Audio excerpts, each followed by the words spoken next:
What's going on? What's good people? Take two. We literally started the episode and it was a complete disaster. I don't. It was people just started talking and lines started crossing. It was a disaster. So we're take two or take two.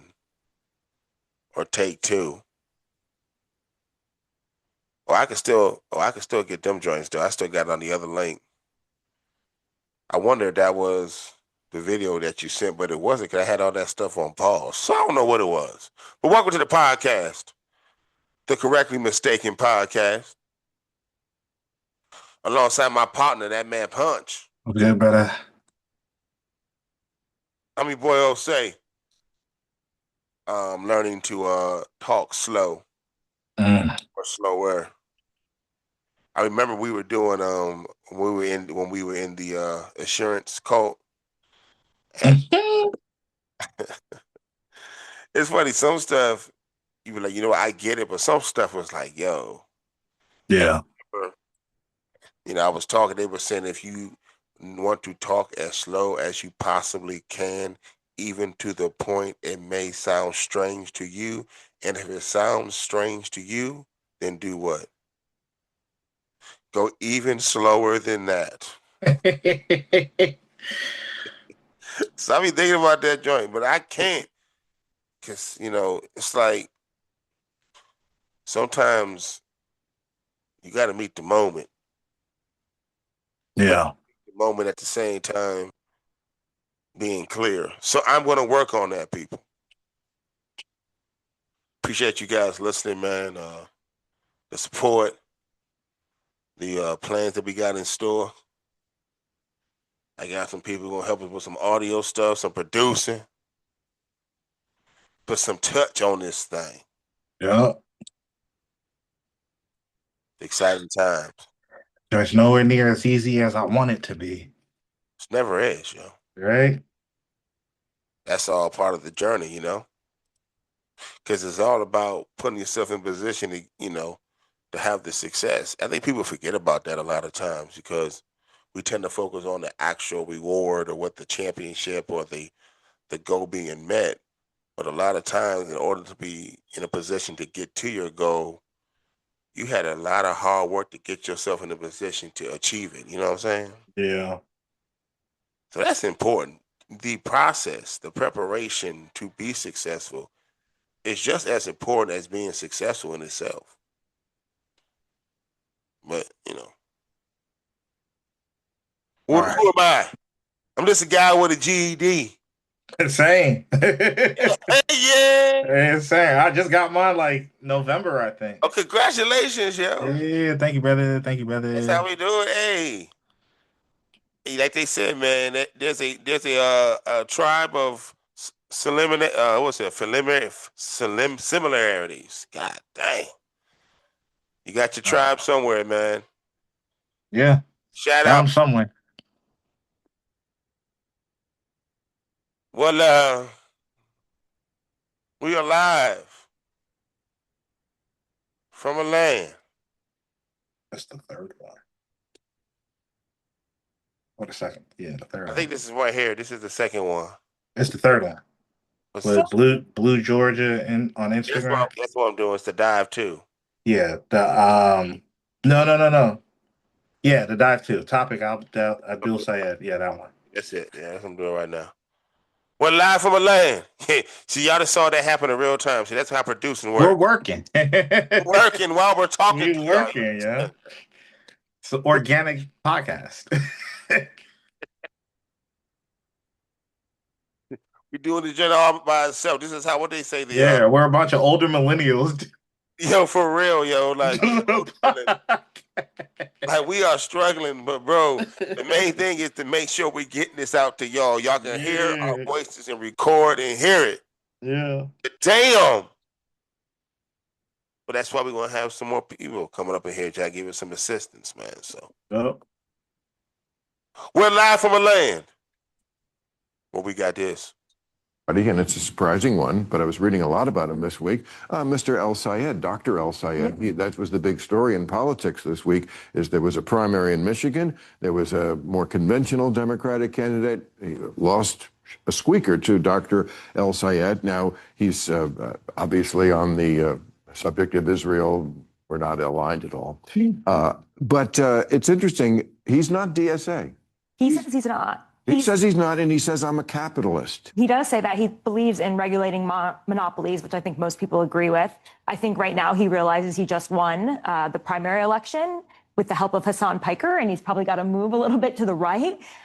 He didn't win Detroit. I mean, he didn't win black voters. He didn't win rural voters. He won the Subaru voter, the white, urban, college-educated voter. So he's got a lot of work to do, Macomb County, Wayne County. But I think the interesting thing about him is he really speaks to the moment, and it's a huge rebuke on Donald Trump. Whether you believe in the DSA or what they stand for or socialism, he is a change candidate. He went out there and he basically said to people who are broke and pissed, I hear you, and I am running against the people who are in power right now. And it's not just Donald Trump, because the rest of Democrats are only running against Donald Trump.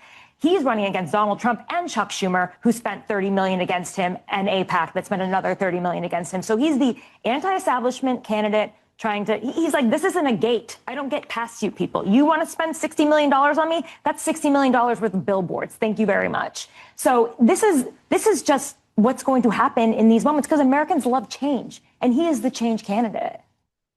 I found that is Tara Palmieri, journalist, talking about the obviously the win that Dr. Abdul El Sayed achieved in the state of Michigan. He won, okay? Like, he won, right? Yeah. They're going to say he struggled. Yeah, but but he won. And see, he didn't win by that much, but he won. And it's interesting how he won by 1 point, even though that poll came out, had him by up 15. Looked like somebody was a little overzealous. They didn't attend for some stuff, but anybody who was following the race, who endorsed the race, they all said the same thing. It was going to be close. Yep. And he won by literally 1 point, 1 percentage point. But he won. I mean, 1 percentage point was 25,000 points too, so votes. He won. He won. But it's blowing me here in the establishment. Well, he won by 1 point, so this is just flash of the pan. He didn't win by a lot. Now, he would have won by 15, and maybe, but by 1, people still want to make sure they can't afford health care.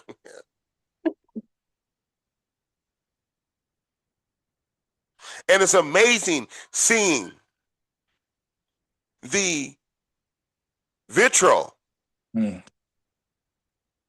the blue side, bro. Yeah. It's not from the right. It's from one that said vote blue no matter who. Yeah. That, once we have a rigorous primary, that's why primaries matter. They're rigorous. We go through, we do some things, we hurt each other, we rip each other apart. But then we come out and we unify. But no, I'm seeing Democrats from Michigan talking about they voting for Mike Rogers. And most likely, usually Zionist donors, all these other Jewish people, they're not feeling safe. Just rhetoric. They're making Jewish people not safe when they keep trying to conflate the fact. When you criticize a government, you're talking about Jewish people, but we're not even going to go there. That's not.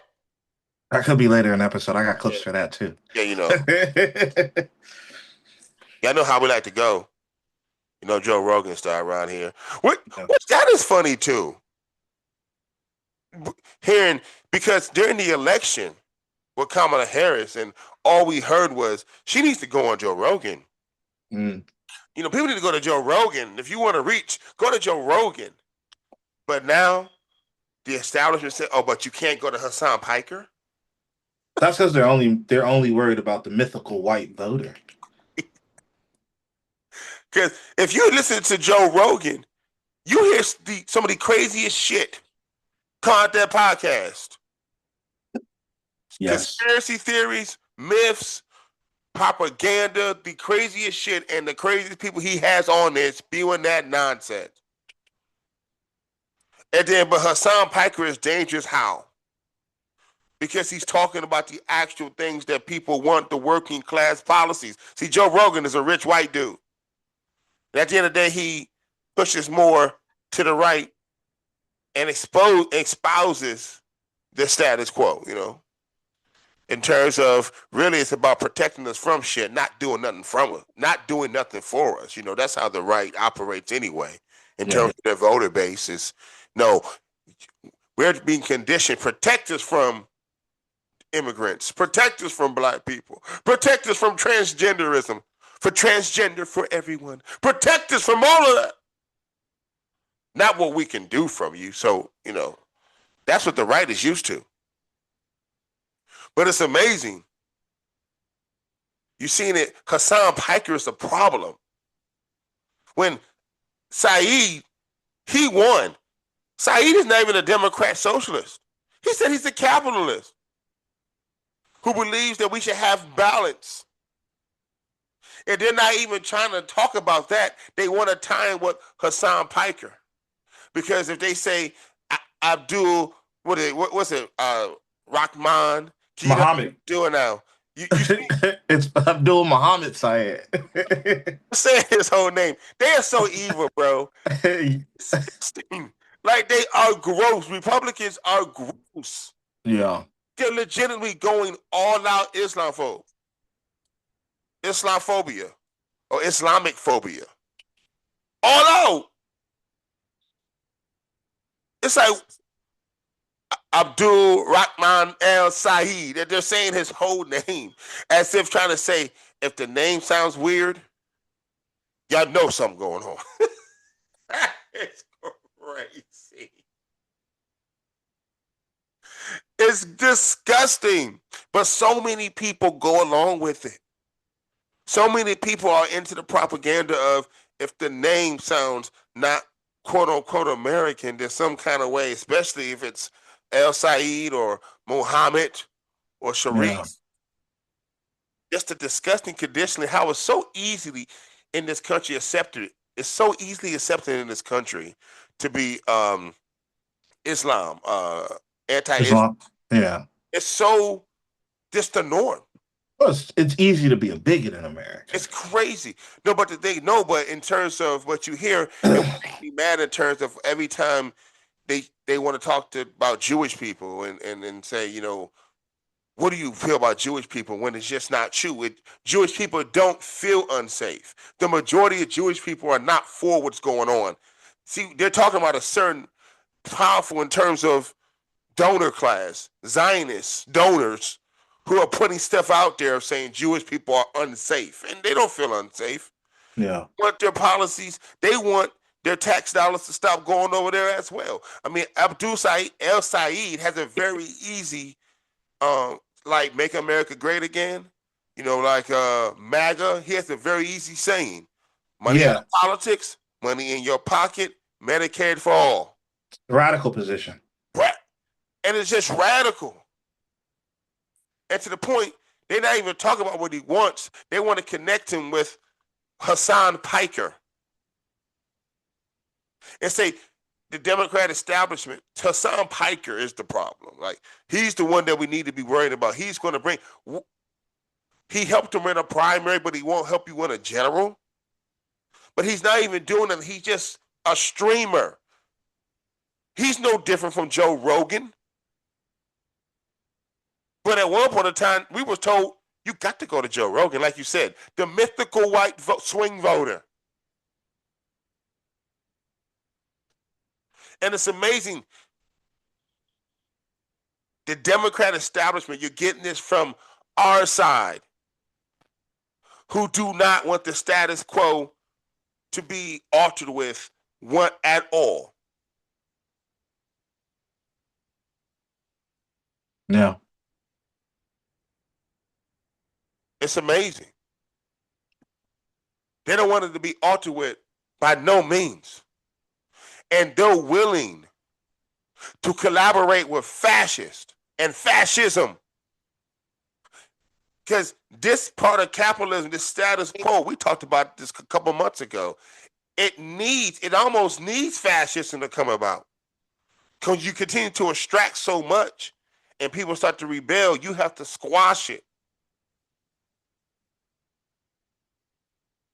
As the pillaging of the treasury begins, you got to squash the uprising, or you got to try to, and that's what he's trying to do. That's the environment that we're in. They're willing to throw it all away. To now you come on, they're going to vote for the Republican when they told us that Republicans are awful, they're fascist, that they don't care about the Constitution, that they're a cult. They said all of that to us, Punch, and now they're saying, you're hearing them talking about they're going to vote for the Republican? Yeah. Or not even vote for the Republican, acting as if he had, like the whole thing they talk about, what she said about one part about Saeed, that, well, he didn't win the black vote, but he did get the white college. Bro, we want that. I mean, as of right now, right? if white people are going to vote for the way of the progressive that's going to get us policies that we want, don't we want the white college-educated voter voting for progressive policies? Yeah. And they're like, well, he didn't get the black vote. Well, you know why he didn't get the black vote, because the black voters have been towards the establishment. We all been, in terms of who we voted for many, many years. The establishment. Barack Obama, Bill Clinton. You know, he didn't win Detroit. Okay. Now, he'll reach out to black voters. He said he has a plan to do that. We'll see. But at the same time, they're trying to make it as if, well, he has the white vote, but can he get the black vote? It's like, bro, but he's got the white vote. And I believe in Michigan, if we can look it up, the majority of Michiganders are white, I believe. If we look up the demographics in Michigan, I can guarantee you it's a majority white state.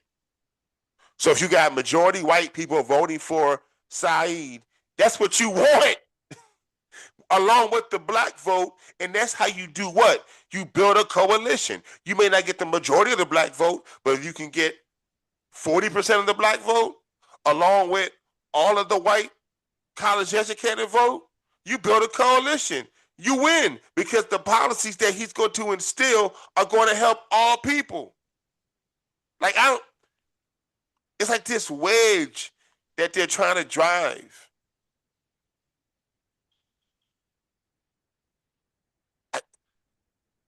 It's like, yo, what people will do to try to maintain this decay of a system because it puts so much money in their pockets is beyond me.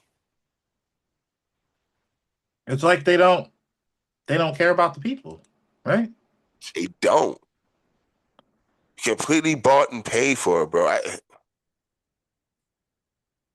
I sent you a clip of Will Kane and Abdul Sayed's interview. Did you see that? It's insane. You should play it. Play right now. Hold on. And I guess we could get into these one by one, because there was a lot in that first clip too.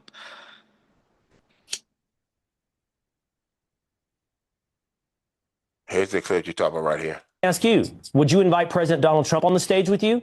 I think the answer you're going to give me is no, and you're going to tell me it's because you disagree. I would love to be on the stage. No, I'm not talking about debate. I'm not talking about debate. You're playing on the stage with him. You're playing a slick word game. I'm not talking about platforming debate. I'd like to be on the stage with Donald Trump. I'm talking about standing side by side as you campaign with someone. We would debate exactly the same issues that have to do with the answers to the Do question. you want Donald Trump asked me, to but stand with you you stopped at a me from rally? answering. Do you want him to stand with you at a rally? Do you want his endorsement? No. Okay, I then don't, why do you want that because from I Hassan don't believe Piker? in that basic worldview. Because I don't believe that Donald Trump believes in the same worldview that I just shared with you. But Hassan Piker does? Care they need. But Hassan Piker does. He's a lot more for giving people health care and not fighting. Do you believe America That's deserved certain- 9/11? Donald Trump has started them for the last 3 weeks. No, Do you of course believe- I don't.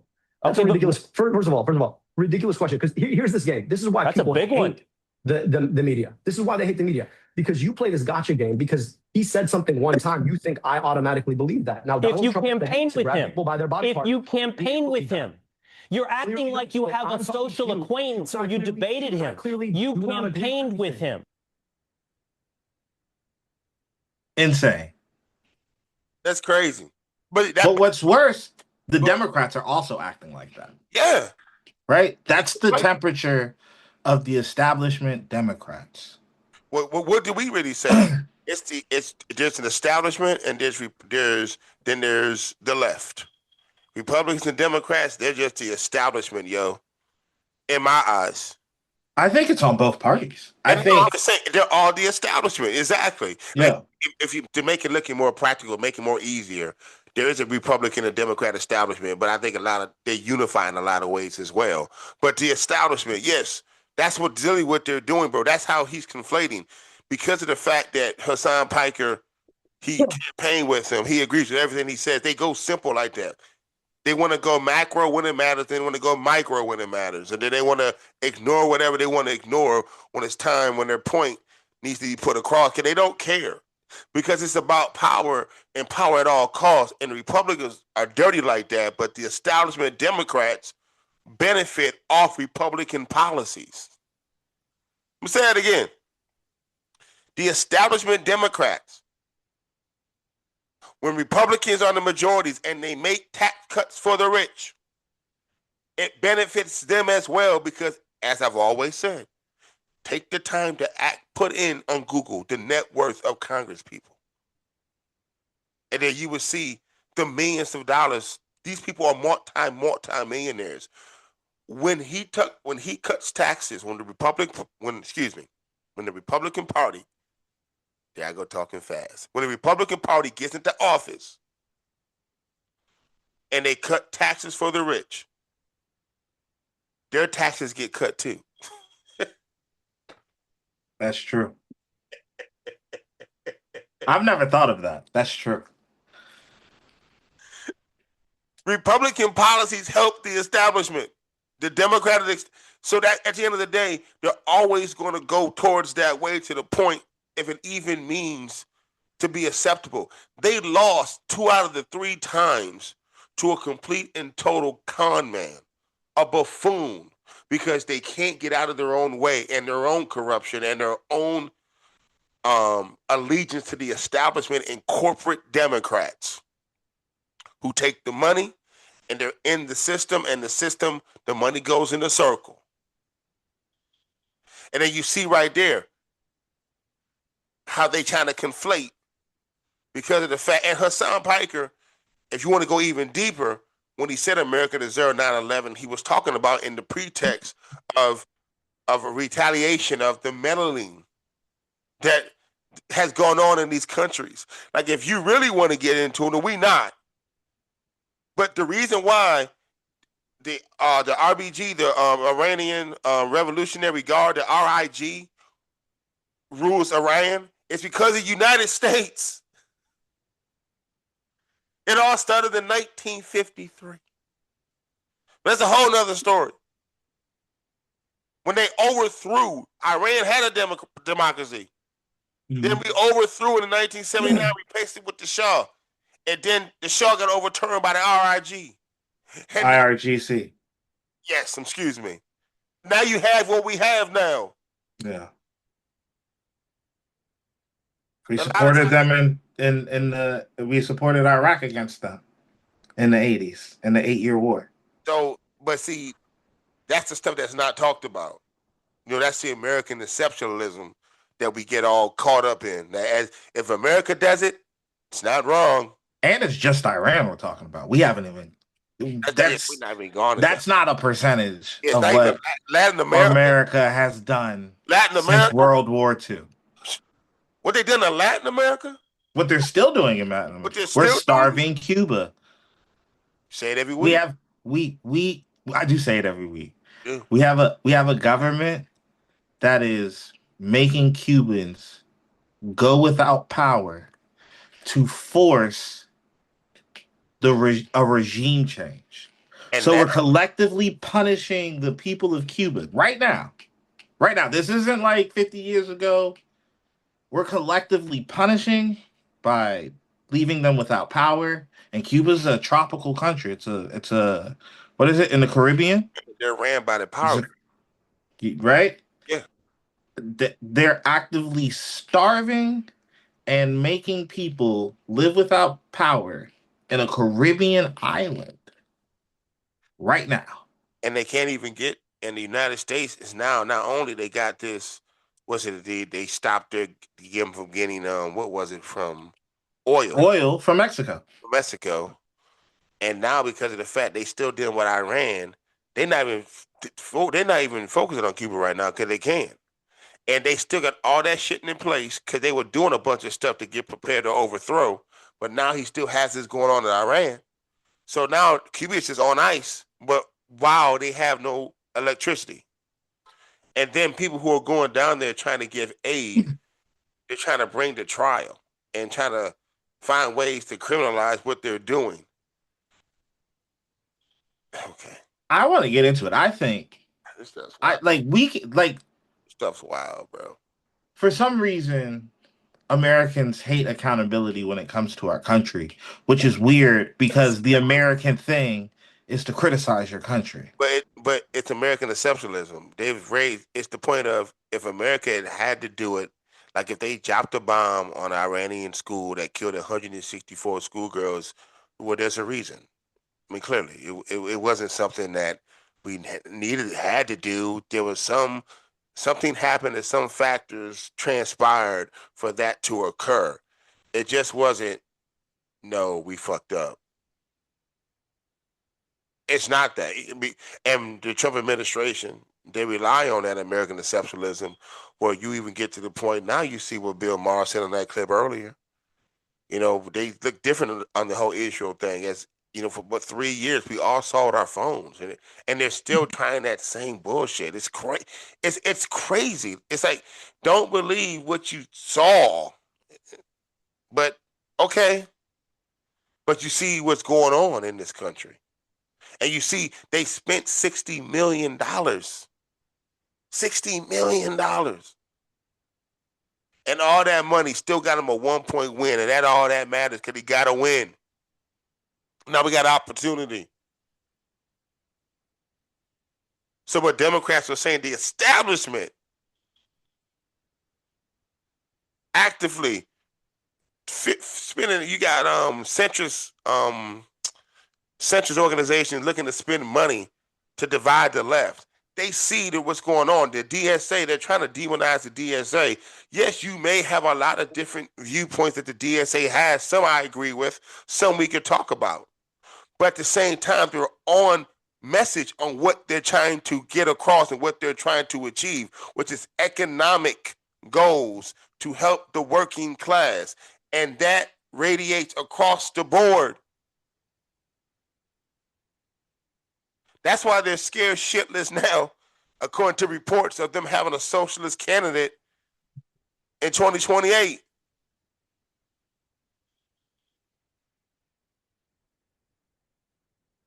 It's a referendum on all the shit they've been doing.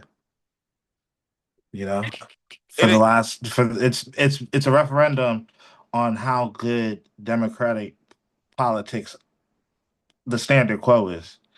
Did you see what's she called? Rashida, what's her name? Rashida Omar. Ilhan Omar? I'm sorry, Rashida Jones, Rashida Tlaib and Omar. Yeah. Yes. The representative Omar, when she was on a podcast talking about, this new leftist coming in here, people are, told her like, now they're gonna have expectations. Is that what she said? Yeah, she basically, I'm doing it in a nutshell. She was on an interview saying that, Like basically, that's the issue that now it's going to bring. Yeah, they got to do something. They're going to have to do their damn job and actually get shit done. And what's worse, so two things with this whole thing, the Democrat establishment is so separated from the party, right? Like 80% of the Democratic constituency is looking for economic, like, policy, Yes. right? There's some social issues, you gotta, most people, I think most of the Democratic Party, I think 8 and 10, I have the stats somewhere, but like 8 and 10 members of the Democratic Party think that we should stop giving weapons to Israel, right? Like we should stop funding a genocide. Well, Right? Like so base. all these policies, the Democratic Party, the actual representatives are on the complete opposite side of what we're actually asking for. Right? The establishment. And what they're doing is that they're basically asking us to let them pick our representatives. Yes. They don't trust the Democratic population. They don't trust the Democrats. Thing is, because not that they don't trust it, it's if they give into it, then there goes the corporate side. Yeah. There goes the handouts. And it's over. Yeah. Like, I don't know if you heard, I saw today, AOC, she was on with Jonathan Carl, and basically at the end, I could find the clip, because it was actually a really good clip, if I could find it. Well, while you're looking at it, so they're doing that, and they're telling us, like we get a lot of the Democrats telling us, the establishment telling us that we shouldn't try to go for the perfect candidate, right? Like we should accept their, like, the issue of Israel. We should accept pro-Israel Democrats because they also align with you on abortion, right? Or they also align with you on healthcare, right? And they could possibly beat the Republican. But they're telling us that we should do that compromise. The question is, why aren't they compromising like that?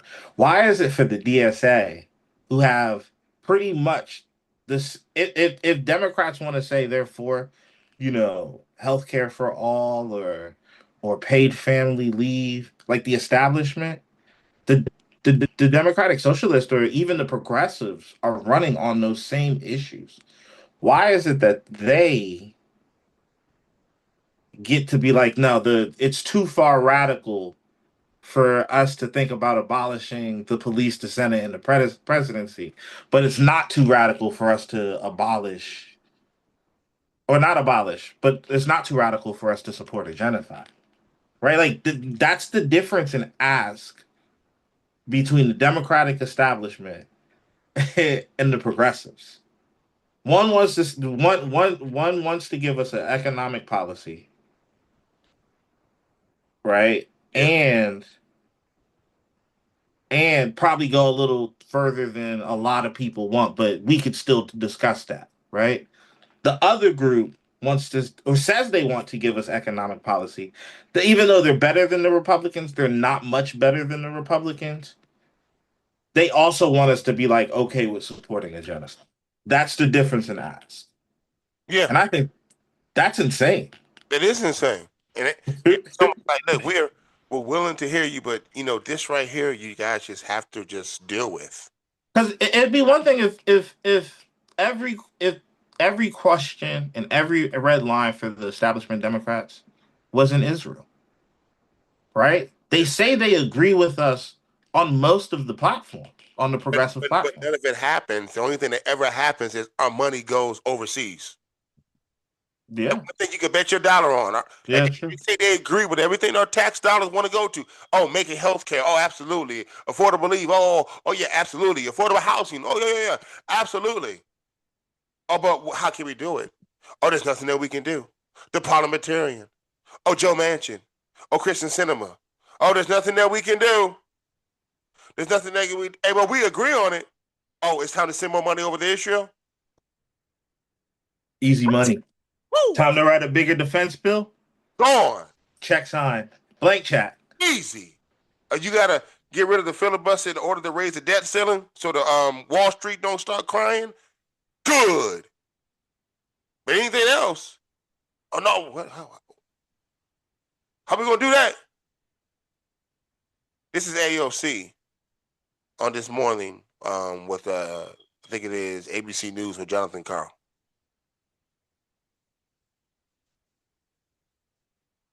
Another person who's been made an issue is Hassan Piker, who obviously endorsed Abdul El-Sayed in Michigan. You've been on his live stream, at least a few times.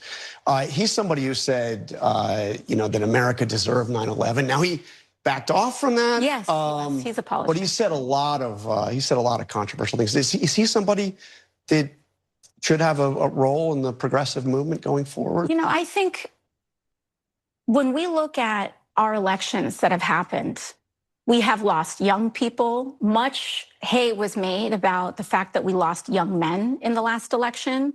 And many of the same consultants that are wringing their hands today were the same ones talking about how we need to go on Joe Rogan and we need to be not so, willing to engage in cancel culture. And I think that the flip-flopping on this is a tactical debate that they may be having.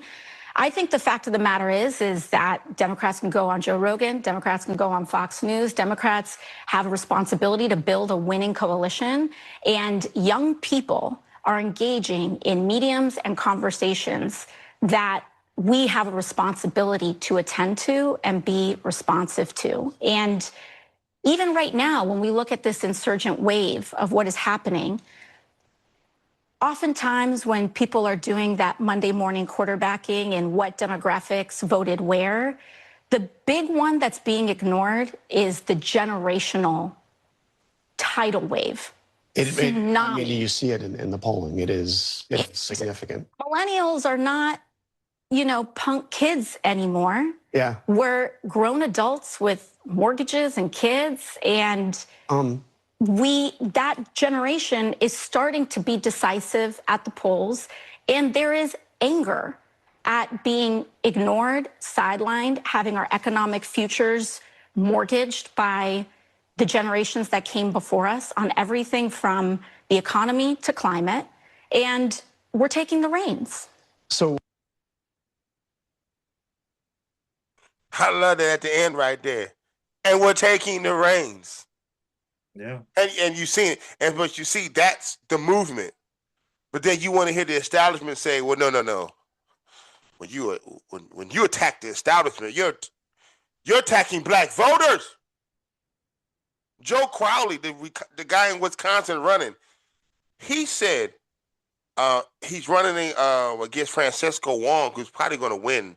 She's going to win this nomination, the Democrat Socialist. Yeah. Governor. And basically he said, when you say an establishment Democrat, that's a slur. Is that what Joe Crowley said? That's not Joe Crowley. His name is something. Joe Crowley. I'm about to say, I don't. AOC beat him. His name is something Crowley. He was endorsed by Evers, the Wisconsin corporate, establishment outgoing governor. He left the race, then came back into the race. He's going to lose on Tuesday night. And he basically said, I can't remember his name. His last name is Crowley, though. Black guy, glasses, younger, maybe early 40s. And basically he said it's a slur to say, to accuse somebody to be of the establishment, because the establishment, when you talk about it, is black voters. People who I actually respect, I see online, when they say that, I just disagree. That to me, that's just a way for them to draw a wedge to try to divide. Because when you talk about the establishment, we are not talking about black voters. The establishment is the institutions, the leadership, the corporate donations, the circles that they run in, and then you talk about the Democrat base, which is black people. But they do not represent the establishment because the establishment does not meet the needs. Because if the establishment meant black people, but black people still struggling out here, what somebody help me. Right? Yeah. So at the end of the day, it had nothing to do with the establishment, even though the Democratic majority voter base is the black voter. But it really doesn't reflect in terms of the actual leadership and how the Democrat Party is ran, a party of elites, ran by the rich, and they take money from the same donors that give to the Republican Party. The same donors. So at the end of the day, they don't care who wins. Because they got skin in the game for both. I actually got a different take on that. I think the establishment does mean black voters. I think it is a generational divide, like AOC said, where it is that you see that our generation, and some of the, Gen X, and then the younger voters, Gen Z, we're more aligned, right? Something like the boomer black voter. I'm talking about the boomers, the actual boomers, Yeah. and older Gen X. That is the establishment. That um that is the establishment. It is a full out fight for control of the Democratic Party, and the progressives cannot let up, right? So we have huh? got to win the Michigan race. We got to get. We have to win. We have to win as many races. People have to stay have a lot of message discipline. I personally do trust that black voters will vote in their best interest, even if they don't like that our position is winning. But like I was saying, it's an all out. Like, we can't let up, because that idea that everybody listened to their parents. We have a generation of people that went to school, that saved money, that got good grades, that got the degrees, right? That went into IT, that did everything their parents said, and it still didn't work. And now they're pointing the finger at us, saying, "No, you just did the dumb option." And it was like, no, right? Like, we were all encouraged to pursue some form of higher education. Yes. Right? That debt crisis is mostly on millennials. Right? Yeah. That's where because we're the ones in the most debt, on the most money, because right. Affordable. We're the first generation to not make more money than our parents. How they don't see that is crazy. Right? So that whole sentiment is a real sentiment. And like she said, we're adults now. I'm 38, right? I'm an older millennial, right? She said the older millennials have kids, they have mortgages. My brother has a grandkid. He's only 18 months older than me. You know what I'm saying? Like, we're not, like she said, we're not punk kids, right? Like, that is a real sentiment. And the boomers and older Gen X, right? Because, like, I think about my personal situation. Like, my parents are a lot more aligned with me, and they're boomers, right? They're a lot more aligned with me than that's on the minority side of that. Usually they're on the other side. Yeah, but they are a lot more aligned with me, but they're also immigrants. They're also New Yorkers. They're also grew up not grew up, but lived and raised us in Maryland, right? But, like, you got all the Southern voters, all the Midwest voters that are still conservative Democrats, the older people, Yeah. right? And they have to let go of the reins, right? Or not, or because we're taking it. Well, the thing is, what they do. See, what they do is how they drive the wedge in terms of even the Palestine situation, where like in Missouri, where Cori Bush lost to Wesley Bell, who just takes all the money from AIPAC. But she lost, and people said, well, at the end of the day, black voters, don't usually select, one of their top issues is not something that's going on halfway across the world. And I believe that. But also at the same time is that I need black voters. I don't think black voters really understand enough the foothold that AIPAC has on Congress. Like I don't think No, I think they understand. I think those are old folks that I don't don't think care. older. I don't think like you say. I think Yeah, it's if- absolutely generational. yeah, they And act, I think they don't. I think they think their way is better. Just like your parents would in any situation that you've ever had with them, right? Yeah, like, and sometimes it's true. Maybe even if you have good parents, more times than not, it's true, right? Where they're like, I told you should have did it. And then like 5 years later, you're like, damn, I wish I did that 5 years ago. I did it 5 years ago. Right? Like that. Yeah. And it's like, I told you. It's like, and it's like, all right, so, but there's also like, we live in a world that they don't live in. Right? And I forgot what we were talking about now. I would have forgot what we were talking about too. All the fun you having over there, and you think I ain't noticed? I'm over here just talking through it. Nah. You were talking about. I know we were talking about the boomers. Anyway, I can get back to the other point. I do that shit all the time, though. Yeah, I was about to say you do it all the time. I do that shit all the time, and when I do, I tend to try to in my head. I'm like, am I gonna get there? Am I gonna get there? And then usually like, Man, sometimes you just gotta admit it. It is cool. Players fuck up too. That's the saying. Players fuck up too. shit all the time, bro. I'm laughing. No, but I know we were talking about black boomers.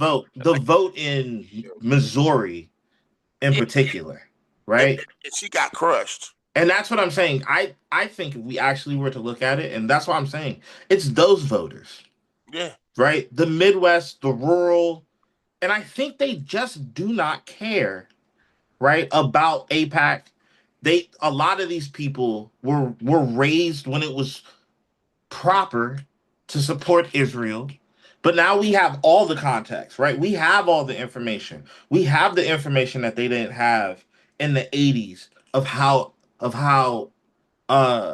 Israel has been conducting life for the Palestinians, right? We're witnessing a genocide.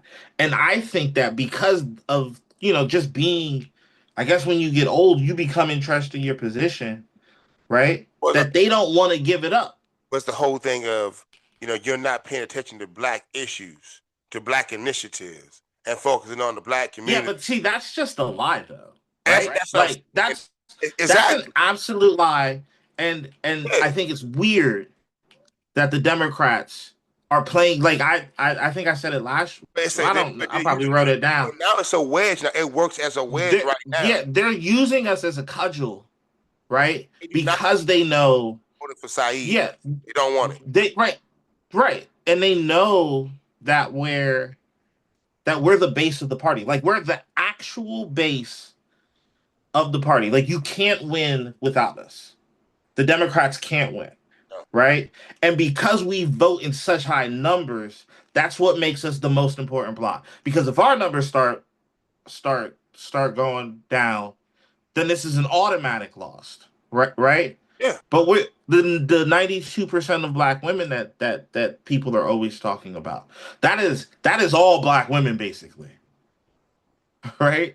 Yeah. You know what I'm saying? So it's like, but it's like Stevens' campaign did when they knew they needed black voters. That's why she won Detroit, because that flyer that she had where Barack Obama named her, that was even though it was not an endorsement. I bet it was with old. Bro, and that's how they won Detroit. She won Detroit. That district. But see, that's what I'm saying. That's why I think we jumped into this, was because black voters are the establishment. And black voters, what it feels like is that for the boomer generation is that power is more important than passing on a good world. Right? Like, they are the establishment. Black voters. They fly Jim Clyburn up to Detroit, right? Or to Wayne County to campaign for Haley Stevens. Jim Clyburn is to get only one demographic of voters: old black people, right? And it worked. They start usually the primary in South Carolina. Now, see, the thing is that we keep listening to old black people talk about the things that they're interested in them doing for our community. Like I have a clip where they're talking about, why didn't he say that for Kamala Harris that she should run in the primary, right? Like, the older people are paying attention to things that don't matter to us at all. You know what I'm saying? But see, the thing is, and they keep voting in them same candidates who say, we're going to pay attention to you, but they never do. And then but the money always seems to go elsewhere. It goes upward, and even they are upward from us, from our class, from our generation, because they have decided to choose to make sure the money goes. Yeah, if you own a home, you're probably an older black person. If you got land, you're probably an older black person, right? Like, they're I don't know the education, but a lot of them, But that's what they use the culture, man. That's the political wedge that they're trying to drive. And the black Democrats are going with it. The older black Democrats are going with it, which is why I'm calling them the establishment. That's the drive. They are 100%. They're trying to drive a wedge right now because they're also upward from us. Because at the end of the day, and yes, because the way it works, it has been beneficial to them. James Clyburn is 85 years old. There's no young people James Clyburn is talking to. Yes, he was a civil rights activist. Yes, his respect of being there and marching and something that is respect. But it don't mean over time you get comfortable. Over time, you're walking in other circles. Over time, you start taking the money, and there was even a time where they did redistricting in South Carolina. He cut a deal to make sure that he didn't lose his district. Matter of fact, he got more power and more representation in his district, and he went along with them redistricting the rest of South Carolina, the Republican-dominated legislation. This is several years back, did that redistricting in order to make him even more powerful in terms of his sphere of influence. And in exchange for that, he votes for all that shit that we see. And the thing is, they want to use it by saying that it is the establishment, that you're going after black people, but it needs to be distinctive. We're not. We're talking about the old guard. The old guard, yeah. Who believe. We're talking about the civil rights leader. Talking about the old, in terms of, and we're trying to mesh both because we believe in equality, but it's the economic part got to come into hand. And we need y'all to understand that and stop thinking that because of the fact that we're looking for economic equality, we're not trying to solve black issues, because the only way that people need to understand this. The only way we get black liberation is through policy. And resources. Exactly, to make stuff and resources, but to make the laws of the land and make and then also policy can make the resources available to all. That's how we get to liberation, by making sure we get the policies in place to unlock the resources to be able to cater all. And the main job is economic.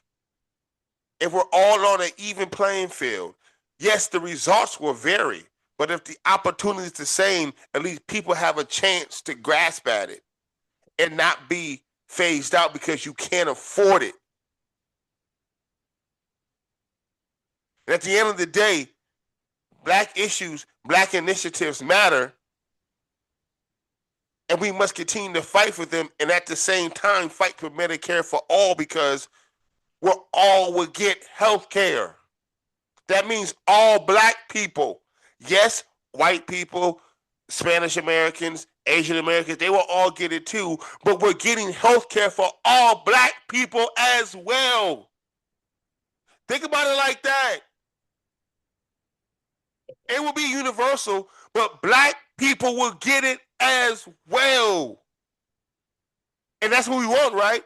Black people have health care, a living wage. If we raise the living wage to $20 an hour, guess what? Black people who are Americans will have that wage hike as well. It's not a zero-sum game. It doesn't go to one or the other. Hell yeah, we still got to talk about reparations and being made whole and 40 acres and a mule. Hell yeah, we got to talk about all that shit. But I'm not going to talk about that. I'm not going to talk about that. But, I'm sorry, excuse me. I will talk about that, but at the same time, doesn't mean I'm not going to talk about Medicare for all. Discuss a living wage. I'm going to do both. BOFF. Both. Both of them. Both of them. All of them. All of them. I think it is incumbent on all of the progressive incumbents, or not incumbents, but progressive candidates to port the younger Black vote, right? Yeah. It is absolutely important because young Black people are disillusioned with the whole system. Yeah. Right? They realize that since we've been in politics, the people talking to us don't mean what they're saying. So we also believe that that's like what politicians do anyway, right? It's like Mondami is the first time you see it in your face politics that helps you. They put in a request to say potholes are over here or Yeah, that was crazy. right, and the couple of days or the next day, the couple hours, the potholes are filled. They put like they put the water fountains in the park because people are saying it's hot, and within like short amount of time compared to what normally happens, right? Like it's done. So this is the first time that we've ever seen politics in your face that way, right? Usually it's happening in the background and they're saying, well, we got the conditions for you to have done better, but like you can't tangibly feel improvement from how the old guard does politics, right? So it is incumbent on all progressives, Abdul Sayed, anyone that like is running on the progressive left candidate, they do have to speak directly to Black voters, but young Black voters. All right. In that, we also have to get and I know how much as important race is to everything. I'm a Black guy, right? I'm a far left Black guy. Left leaning. Right? So I appreciate the conversations, representation about race, and I do believe that it matters, and it should be included in all conversations, not because Black people care about race, because the world we were given was a racial conscious world, and that's not something you just get rid of, right? So yes, we have to talk about race. It's not the most important conversation anymore. right? Civil rights are now no longer for just black people.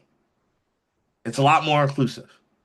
There's gay people, trans people, immigrants, right?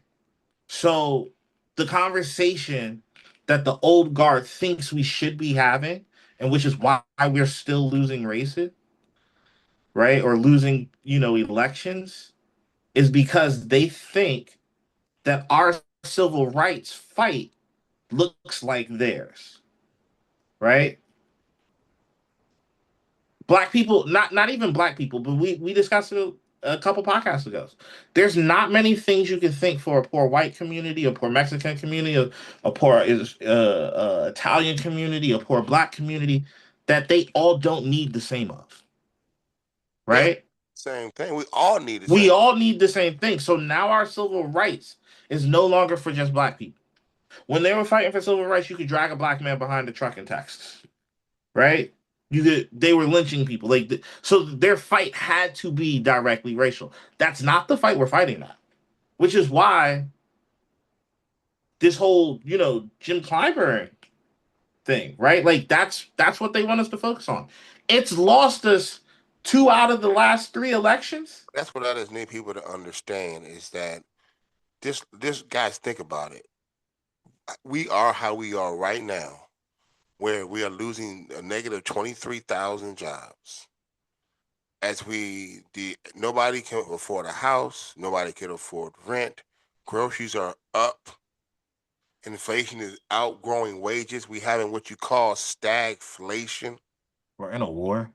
We're in a war, spending billions of dollars with no end in sight. No. We have a Medicare, ACA crisis where premiums have gone up by 26%. Gas is $4. Gas is over $4. Yeah. This old Democrat Party has got us here. We're the boomer politics who have ran our politic, who have ran the party, has got us to this point. They are a big part of why we are here and why they continuously keep losing. When they should be easily defeated. It doesn't make any sense that Abdul Saeed, who's fighting for health care for every single person in Michigan, only wins by 1 point. But guess what? That's what the power of money does for you. A lot of rural areas came out because you can't get to all those rural areas, but they got TV. And if you got $60 million going to one campaign, they're getting a reach everywhere. But that politic, that style of Jim Clyburn's, the Nancy Pelosi's, Hakeem Jeffries, those my man Stoner out of Maryland. Steny Hoyer. Steny Hoyer, that's it. Steny Hoyer. Yeah. Like these people, who've been around for years, for ages. I mean, you think about in the Democrat, the senators. I mean, just ages.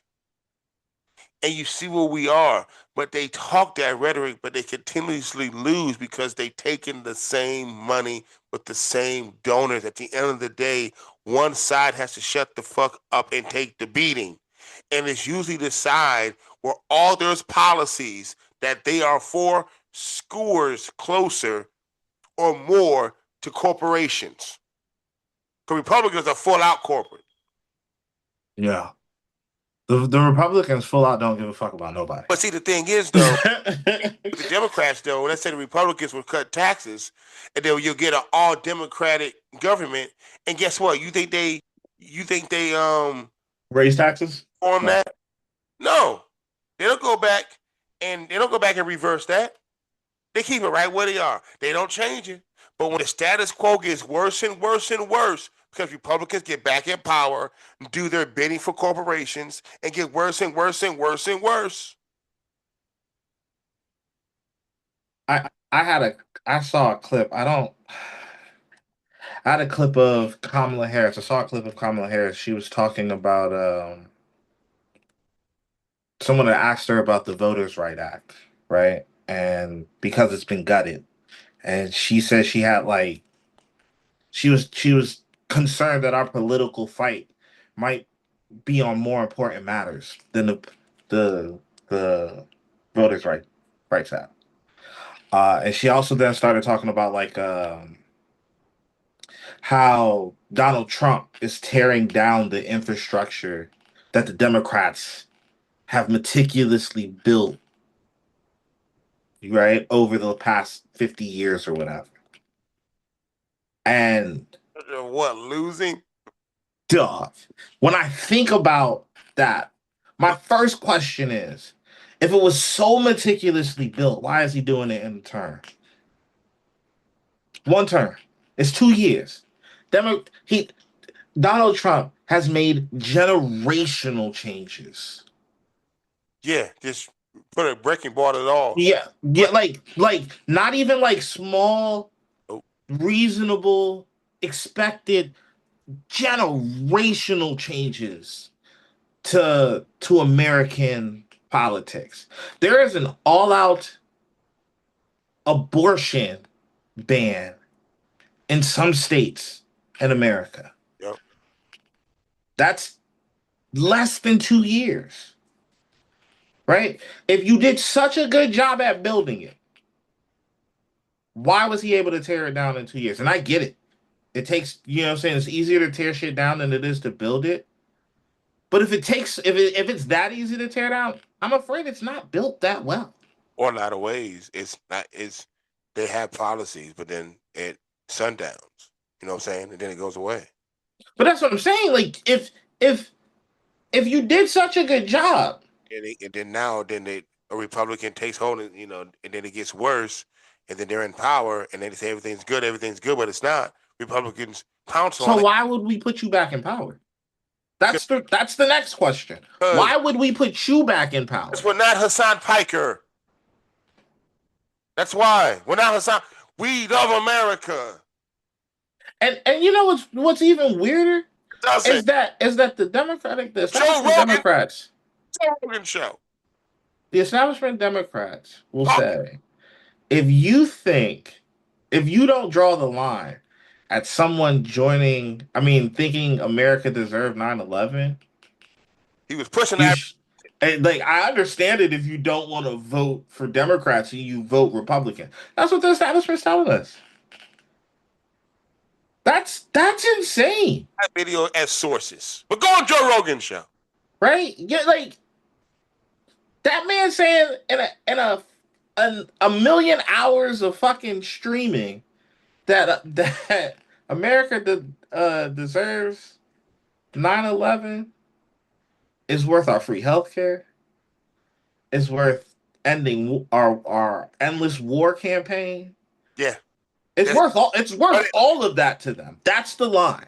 Put it all down. Because he can't stand. There's no way he can stand for Medicare for all and universal health care. He can't stand for that if he believed that Americans deserve 9/11. How many people have we killed since 9/11? Come on, man. Let's not get into that. They don't ever get into it. Right? We went over to a country that nobody was from and killed close to 1 million people. Yeah, we did. None of the bombers were from Iraq. Yep. None of them. We killed close to 1 million people.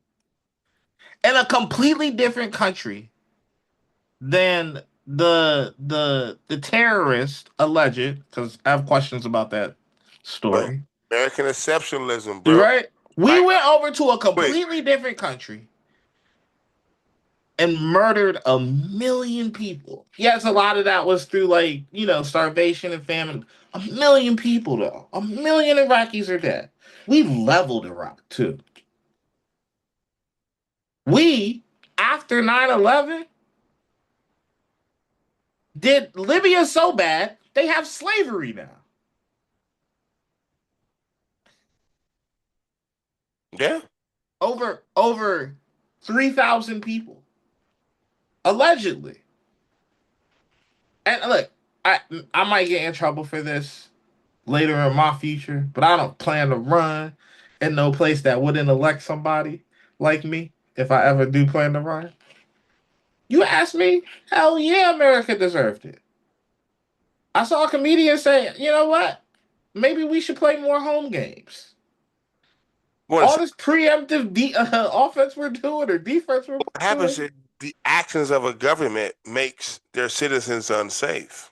If the actions Yeah, are that's what I'm saying. All running the shit we do. and doing running coups and overthrowing regimes and putting people in with your interest, and then what happens when those situations happens, the people whose country just got overturned, the people usually suffer. So therefore they're angry and they're mad, and when they say things like death to America, like you go back to 1953 when Iran had a democratic elected government. And then what happened in 19 and then they overthrew and installed the Shah. And then you had until 1979 until they had an uprising of RIG. And then IRGC. RIGC, I always do that wrong. IRGC. IR. Iranian Revolutionary Guard. I say IRG, right? Yeah. But I forget the C, I think.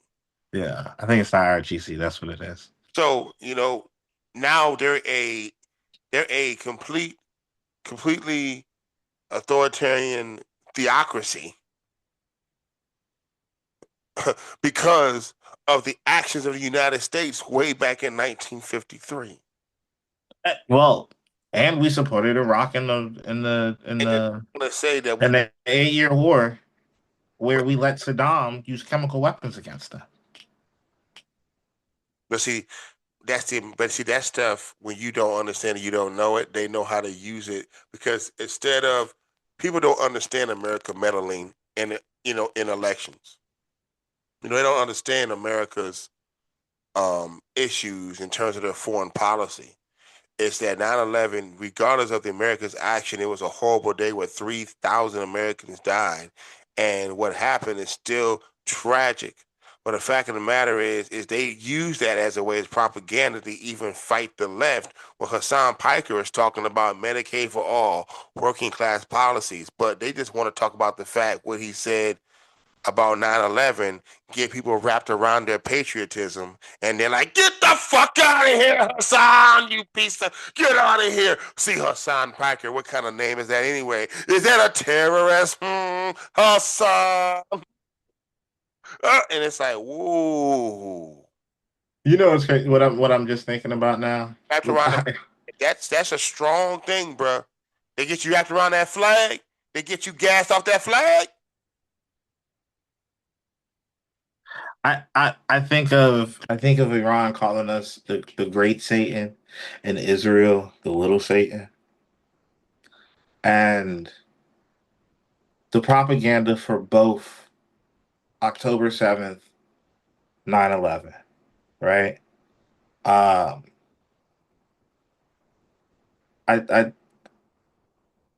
We then went into countries, right? And created incredible amounts of devastation, right?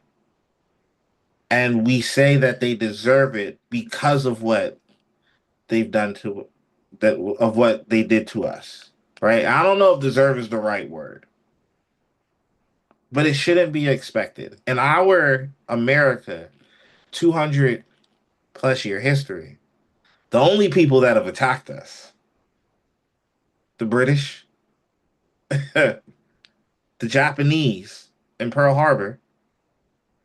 And I just learned, because when in Pearl Harbor, like, you hear about everybody's like, oh, I don't know why the Japanese attacked. They just flew their ships and they bombed us or flew their planes into. There was an active blockade around Japan. But right? Hassan's and El Said's. Yeah, right. Like that. Like so England, Japan, and those terrorists. We've been in other countries since the 1940s doing whatever we want. And over that one attack, we try to justify and we're propagandized to believe that they're over there fighting for our freedom over here based off those one attacks, right? That they can say, oh, this justifies the devastation we Yeah, America. send around the house. That is we're protecting ourselves constantly. it So you first, better not us.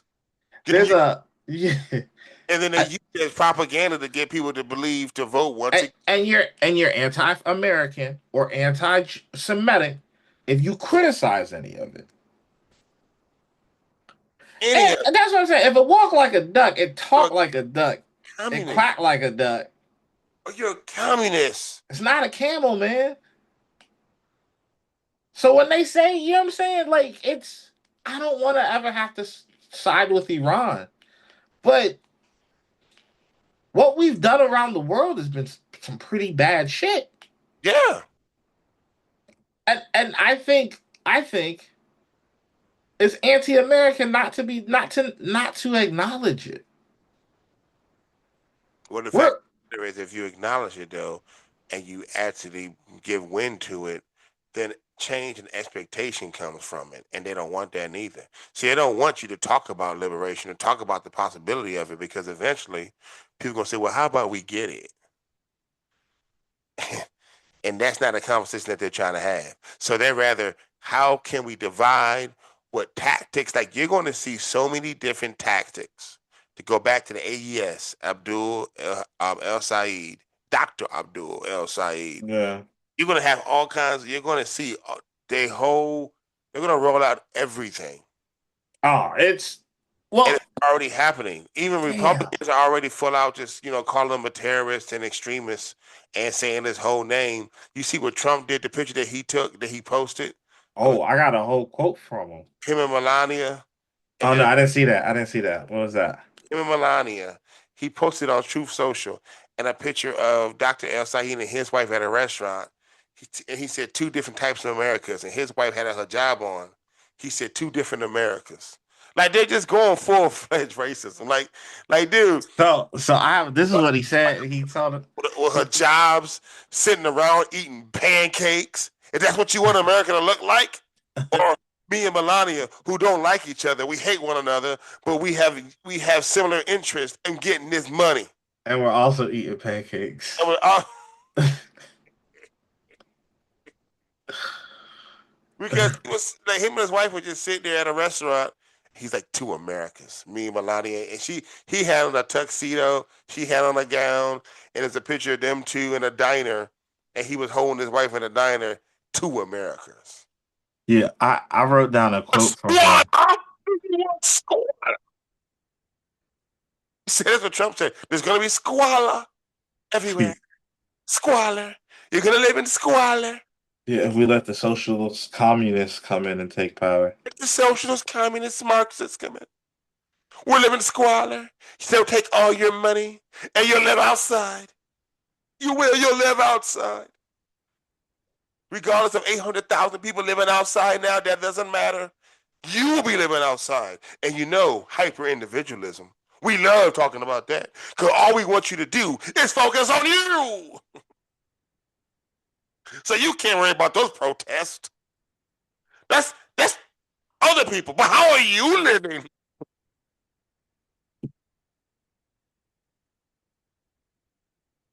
Dude, it's so evil like that. What do you mean? I mean, we don't expect anything from the Republicans. Cruelty has always been the point. And Democrats just virtual signal. Yeah, they just want to talk about the problem. You know that we're here for you. You know that we're here to achieve. We're here to fight. I'm going to be fighting for you all the time, all day, anyway. What you say? Say you say. I say hey. Hey, say. Hey, say. And we're going to what?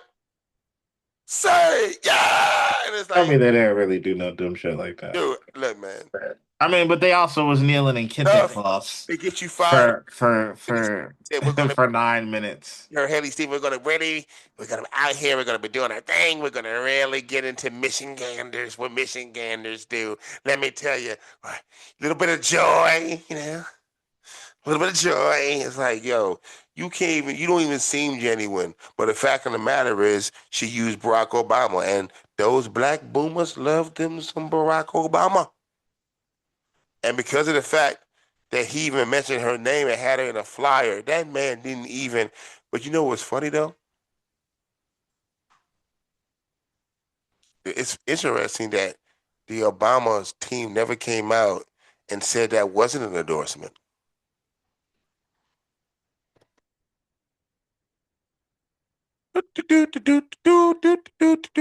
Very interesting. They could have easily came out and said, "Oh, that." They said nothing. Love Obama. Part of the establishment. They said anything. It goes without saying. I mean, but it's kind of smart. It's politically smart. No, you could have been like, we didn't. But the thing is, they didn't want to put his foot in the. He didn't want to Yeah, put. they didn't want. That's what I'm saying. He wouldn't put his foot on the scale. Him, Because if he said he didn't endorse it, then she loses, But- and it's because he said he didn't endorse it. And then now the question is, are you going to endorse but he, Abdul Sayed? he should have forced Abdul Sayed. Don't you want what he has? Don't you want what he's talking about? Money out of politics, money in your pocket, and Medicare for all, Barack Obama. Don't you want that too? He's part of the old guard, man. Don't you want that too, President? Like compared to what we want, Don't you Obama want is conservative. politics, money in your pocket, and Medicare for all? Do you want that, sir? Do you believe that the American people should have that? His taxes got lowered too. Ooh, now you're getting it, bunch. Woo! Right? He's part of the ultra wealthy class. He's part of the what do they call them? The managerial bourgeoisie. What's the saying go? It's a big club. Yeah. But you ain't in it. Yeah, I mean, it was smart politically for him to do that because now, he can still play in progressive circles. But real talk, Obama's a conservative Democrat compared to what we want. He was with Tara Palmer, and then be careful about them trying to paint that Obama stuff on him. He's a change candidate because that's what Obama was. But then if you look into Obama at the end of the day, and he run of the mill, establishment Democrat, corporate Democrat, and his big legislation, the ACA, was first written up by the Heritage Foundation. Mitt Romney was trying to roll it out when he was the governor of Massachusetts, but he took it over. Just look up the origins of the ACA. Because at the end of the day, it gave access to a marketplace. But really the only reason why, even though we believe the subsidies were needed because it's the only way to keep it unaffordable. I mean, to keep it at least affordable under budget. But the reason why also those subsidies are gone, that's the reason why that it wasn't so expensive in the first place. Because of the government subsidies. No. So really, Obamacare is really expensive, but the government was keeping the cost lower by giving free money to the healthcare companies every year. And sometimes it still didn't mean, because we still paying the highest cost for healthcare in the world with the worst outcomes. So that doesn't make any sense. Still doesn't. I still can't square those two together. How in the world that we're paying the most for healthcare in the world with the worst outcomes. With the worst outcomes. But ACA and the subsidies kept it cheap. But that was the only reason why. So it shows ultimately that it was just an opportunity to get you healthcare outside of your employer. But it doesn't mean that the costs weren't high. Because out of 38 developed countries on this planet, 37 of them have health care for all its citizens but one. Guess what that country is? America, the U.S. of A. And we're the richest country on the planet. And that's why we're the richest country on the planet, because we give rich people money. And they hoard it all. And they keep it on the top. Well, yeah, they just take it from the government, honestly. They take it all up. And then you have people telling me online that subsidies given to a corporation isn't socialism. What? You know what I think about? Trickle-down economics was truer than what we think it is. They told us that the money goes to the top, they create jobs, and it'll trickle down to us. But we missed the operative word. The word was trickle. It's supposed to come slow to us. That was the plan all along. We thought that they were using it in a short for like matriculate down to us, or like benefit the bottom. But no, the plan was to actually make that shit trickle, like slowly but surely. Oh, because trickle economics is a failure of a policy. I've never actually thought about that, and I'm pretty sure somebody's written that in the book somewhere. We have probably some real wonderful scholar talking about how trickle down economics is actually trickling down. But that was they used to say it like, nah, it worked. Like, it should work.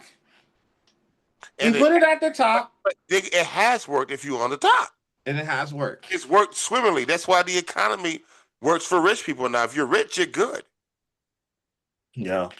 You're more than good. You're living in luxury. And the people in power are telling us everything's good because the market's good. Basically, they're saying everything's good because rich people are good. Yeah, as long as rich people are good, y'all will be pretty good. That's what they're saying to us. No. That's what they're saying to us. And then they know they can't defend it. So you get idiots like Enes Kanter. I'm not even going to get in his dumb ass. His stupid stunts. Didn't we save him from like Turkey or something? Some shit like that. I guess it's on par because what did Will Smith, what does it say in that movie Concussion about the concussion? Was it called Concussion? And they asked him where did he get the confidence to be. He said, I envision myself every day as a successful white man. And that's Enes Kanter. You know what I'm saying? Like, I don't know what the culture is like in Turkey or if it's oppressive or not, but that man, just a right wing, just a typical that's some American shit for that he did, man.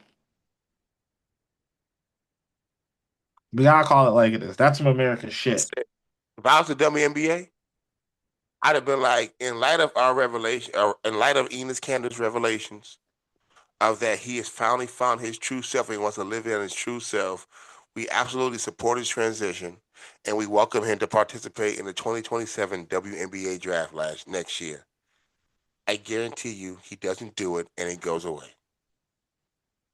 And he'll have to sit there the whole night and not get drafted. But he won't do it. They just don't draft him. He goes undrafted in the W. It's crazy. You go undrafted in the W. It's crazy. And once again, it's to just show his hate and to bring up transgendered in a league that has no transgendered women. Zero. No. Zero. But bring it up because, hey, economically, Republican governance is shit. They have nothing else to talk about. So let's talk about that. And last week, let's relitigate COVID. And then people like Stephen A. Smith, where he actually commented back to me, was so weird. He did? Posted something, and then I literally said, I saw it, I crash out sometimes when I had these comments. And then he had said something, and I was like, he talked about Enes Kanter and said how, see, he's proving a point. You see how ridiculous this can get? But even though he did go too far, and I'm like, hold on. if you believe that he went too far, you know it's ridiculous. You even said this is too far. But the fact of the matter, he I goes. got a question. Let me just make a pause right there. I don't know much about this situation, but from what I've like just glanced at, the WNBA was saying they would consider, or they're not considering, but like some sort of consideration out there for trans players. No, I don't so know if that's accurate. I don't know. It was no Sophie Cunningham was a guard for the Indiana Fever. Yeah, I know Sophie. She came out and said, Maga Bari. I "Yeah, love talking Sophie though, about man. she was She a talking dog. about sports." It's funny. I Most like her attitude. To be honest, most people don't even give a shit about the WNBA. But now all of a sudden, they're fighting for women's sports, for women in sports. Like, get out of here, bro. Like, you're just trying to figure out something to make something political, and you're trying to use it within the WNBA because it's a black league that's majority queer and LGBT. On a popular culture tip though, I'm putting my popular culture analyst hat on. The W right now has everything, all the makings of a league explosion, right? Like for Americans to watch and Congress to act like they care about it. They got ex NBA players talking about the whole transgender thing. They're like No trans. it's racial, right? Right? Like you got the white players, you got against the black players, and you got the conservatives against like it has the makings of everything that you want for for a good league. And I think they shouldn't try to fix it. They should just let it happen. Yeah, we don't want it to get unsafe or dangerous. You know what I'm saying? We don't want you beating up Caitlin Clark or Angel Reese or whatever. But in the name of capitalism, they got everything. They got everything going for right there. They're like a match head and they can strike and just that's on my pop culture tip though, right there. On my critical analysis tip, that nigga Stephen A. Smith is harmful. Plain and cut. Stephen A. Smith styles himself as a journalist, and look, I know we're all doing some form of media here.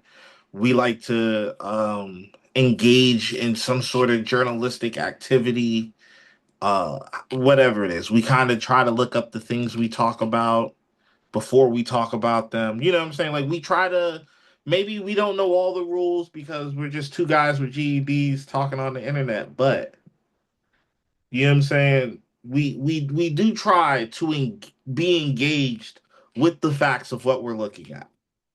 We may have some bias, but overall we try to stay engaged. Stephen A. Smith is not engaged. Not at all, and he just keeps talking. And for a journalist, for someone that claims and lives by this journalistic standard that he got from the HBCU he went to, Stephen A. Smith should be ashamed of the type of journalism he thinks he's doing. See, this is the thing too, and we appreciate. That's why it's really fun with Stephen A. People like Stephen A. Like sometimes even Kanye. These people where you like, yo.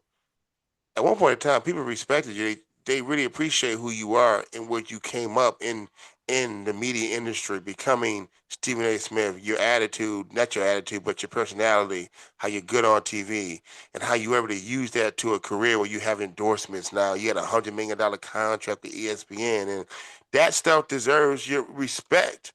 But then what happens is you start to venture into other shit where you don't know what you're talking about. Where now you're going out of the microcosm of sports, and the microcosm of society, which is sports, to go into what the actual shit situation of what is going on, and why we're having the struggles that we're having in this country. And then he seems to always take the fucking bait all the time, and then But see, diatribes is like, bro, you sound stupid. And once again, you got your platform that's a big platform talking about stupid culture war bullshit that has nothing to do with anything because you keep buying it. And then you say I know Enos, he went too far. It was too far. What if it was too far? You know it's ridiculous. How do you give it any credibility? How do you give it? And it was so funny. This is what he said. I wrote. I said, so start the transition, bitch. That's what you told Stephen A. Smith. Yeah. Not You don't want him to be a friend of the pod. Well, I was talking about Enos. I said, so start the transition, bitch. Did you at Enos Canner? No, I said he didn't have. I tried to. He didn't have one. I said this is fucking stupid. Enos Cantor, and I spelled his name wrong. It's a K, but I said a C. Is a dumbass. And then Stephen A. Smith, he replies back to me, and this is why I didn't even know, because all of a sudden I went back to my feed. I had like a ton of notifications. I'm like, what is going on? That's that blue check mark, man. Yeah, he wrote back to me, you missed the point completely. And then I wrote back to him. I said, I didn't miss the point completely. I said, what I say? Where's it at? I'm trying to find it. If I can find it, that's one of these damn joints out here. I said, I know I didn't. I said, I said, no, I didn't. He has no intention of transitioning. He is definitely feeding red meat. I said, he's manufacturing a non-issue to get you and your huge platform talking about it. You even see how ridiculous he sounds by saying he's going a bit too far. Said it's culture war bullshit. This all it is. Did he respond to that? It's all it is. I'm about to say you don't want Stephen A. Smith to be a friend of the pod. I don't mind it.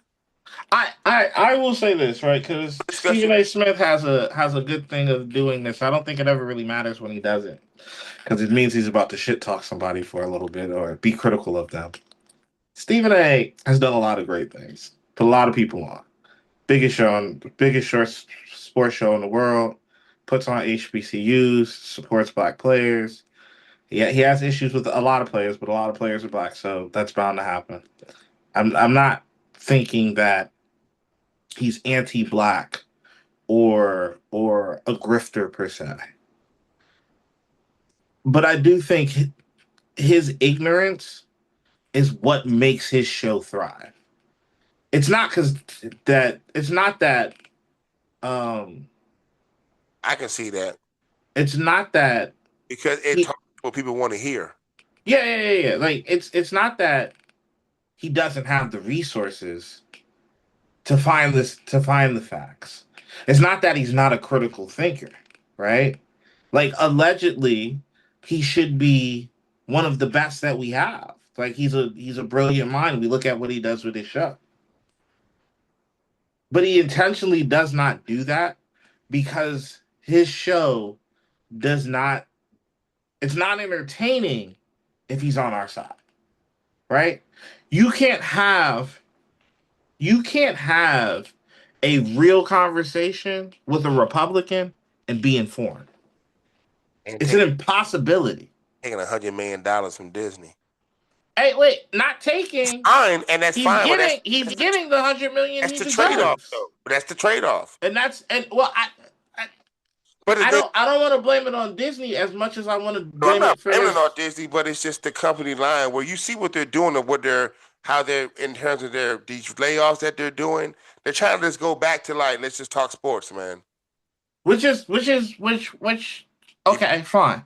But I'm talking about his political show now, right? The whole straight shooter, like his YouTube, his radio show, like that stuff, his stuff, right? Where he has more freedom to be this. I'm saying that Stephen A. Smith knows that if he was to actually go look up the answers to these issues that he has, or why he always leans right on all these dumb issues. He just likes being on Sean Hannity, and he gets on all these shows that he get on, and because you can't have a real conversation with Republicans if you're informed. Cannot. There is no point to articulate on their side. Nothing. I can't have an economic conversation if you're like, yeah, blanket tariffs on the world is okay. And that country pays the tariff. Like, we can't have a conversation with you. We can't have an economic conversation when you say stuff like that. And I know, and I'm not an economist, right? I'm no accountant. I'm no shipper or handler. But I do know that if you go look it up, And I'm not even talking about doing deep research, but you just go to Investopedia or Google or Wikipedia, anything, and they tell you a tariff is a tax on the consumer. You know, the president keeps saying no, they pay it. He just lied. Right? I can go look up. That the last 10 out of 11 recessions was under Republicans. Yeah, that's easy. Look it up. Right? I can't have a conversation about how good Republicans are on the economy and job growth and manufacturing if I know that, which is why he doesn't do it. Right? To sit in those rooms or those conversations with Bill O'Reilly and Sean Hannity and Officer Tatum and anybody else, you have to remain ignorant to be able to like deal with it. And you help the right because they are able to use you saying, see, you talk about black people can't make it. Look at Stephen A. Yeah. Look at what he's doing. If he, at the same time, I know what Stephen A. Smith was his path. As if because of Stephen A.'s success, there's no systemic and black people's success that's successful who tends to want to go to the right. They love to use them because it can prove or help them try to prove a point of if who's systemic racism, we'll look at them. And it's just so short-sighted. Well, I mean, even in that, Stephen A. is not an anomaly amongst black people. He's an anomaly amongst Americans. Exactly. And most right? Americans ain't signing a $100 million contract to talk. Yeah, most white people are like, you see the black guy now, or most people outside of black people, or even some black people are like, yeah, he's a black guy, he can make it. That's not most Americans that could do that. Right? He's an anomaly amongst every group of American in the country. Fact. Right? That's not like, so him making it is not an indicator that anybody can make it. Because it happens rarely compared to the people that live and die in their condition. And that's why he's harmful. And the ones that tend to make it, they get out, usually be the ones, not all, they ain't Stephen A. Usually Stephen A, people that come from he come and don't make it. Have a way less chance. Privilege are the ones that overwhelmingly make it. That have the privilege. Don't mean you can't. But the stack is stacked up against you easier to somebody that don't have to worry about that. I think there's a realness that people need to come with about the American dream. The American dream isn't that everyone is supposed to make it. It's that more people are supposed to make it over here than anywhere else in the world. And we've lost the plot of that completely. Yeah. Right? Like making it meant different things in different generations. At some point it was just like land. At some point it was like educating and, getting the White House and the picket fence and all that. You know what I'm saying? So it has evolved over time, but like we've completely abandoned that. You know what I'm saying? So Stephen A. Smith is not a reflection of any community in America. Right? And the community he's from, he's an even smaller reflection of them.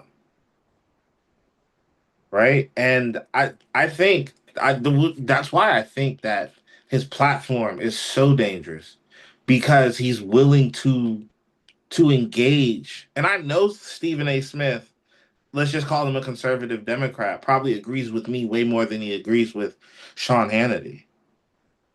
But there's a lot of black people and of people like the old guard that sit and agree with this, right? Where there's this old expression of how the world used to be and the things that we should be able to accomplish.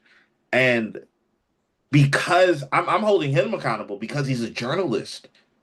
His education he's a journalist. His job is to tell the truth, to speak, right? So I can tolerate it from Sean Hannity.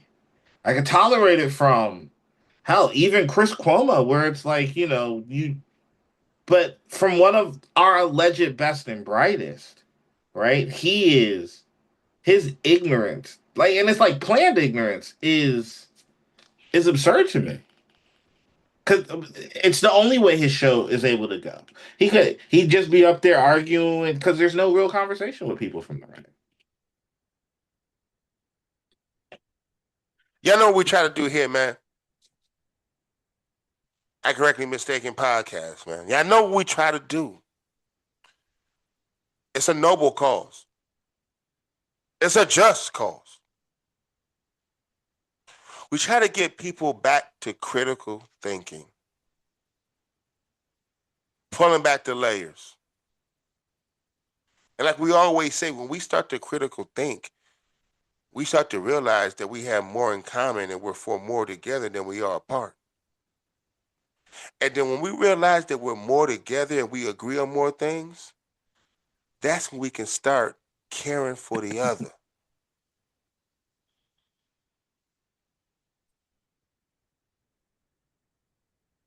As for my man Punch,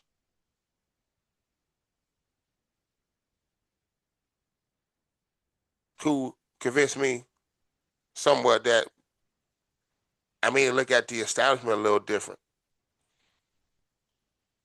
Oh yeah. I'm your boy Osei. This is Correctly Mistaken podcast. Y'all be blessed. Peace.